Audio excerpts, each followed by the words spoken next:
Dahil si patigil na ilang senador ang pagdinig sa umano'y overpriced na pagpapatayo ng Iloilo Convention Center o ICC. Pero pag-alma ng kampo ni Vice President Jejomar Binay, hindi ba ito pagpapakita ng double standard? Darito ang report. Ano yung ebidensya nyo na nag-usap-usap sila para pag unang-una i-overprice yung Iloilo Convention Center at pangalawa, kumita sila rito? I have to admit that right now there's no evidence because I have no subpoena powers.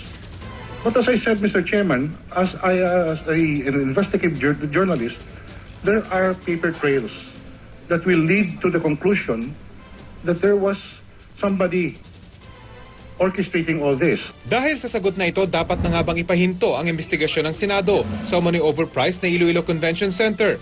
Wala naman daw konkretong ebidensya para patunayan yan ayon kay Blue Ribbon Subcommittee Chairman Coco Pimentel at mga kasamahang senador na sina Antonio Trillanes IV at Grace Poe.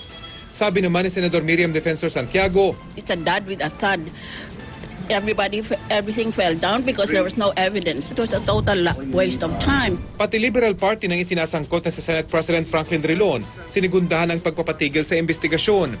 Wikipedia lang naman daw kasi at maling math formula ang basehan ng alegasyon ni Mejorada. Wala pang tugon dito si Mejorada. Agad namang umalma ang United Nationalist Alliance sabay kumpara kay Mejorada at kay Renato Bondal na nagsabing overpriced sa mga cake para sa mga senior citizen ng Makati. Ano po ang basis nyo na 1,000 yung cake? Ayun po yung hula lang namin. Si dating Makati Vice Mayor Ernesto Mercado naman sinabing siya ang nagbayad at sumakay sa helicopter kahit hindi naman para magawa ang videong ito ng kontrobersyal na lupain sa Rosario, Batangas. Sa kabila niyan, itinuloy pa rin ng Senado ang pag-iimbestiga kay Vice President Jejomar Binay. Double standard daw kung ipatigil ang investigasyon sa ICC. Hawak na ngayon ng Senado ang affidavit ng Vice Presidente na kapalit ng hindi niya pagdalo sa mga pagdinig. Ang laman nito, pareho rin sa mga dati niyang paliwanag. Nadadalo siya dapat pero hindi magawang baliwalain ang nasa batas. May naunang desisyon na raw kasi ang Korte Suprema na nagsasabing hindi trabaho ng lehislatura na imbestigahan ng mga opisyal ng gobyerno. Trabaho raw kasi ito ng ombudsman. Inulit niya rin ang mga unang mga pahayag na nagsabing hindi in aid of legislation kundi paggisa lang daw sa kanyang pamilya ang investigasyon. Iginit din niyang muli na hindi overpriced ang Makati City Hall Building 2 na may bidding sa lahat ng 5 phase nito at hindi labag sa batas kung iisa lang ang nakakuha ng kontrata sa lahat ng phase.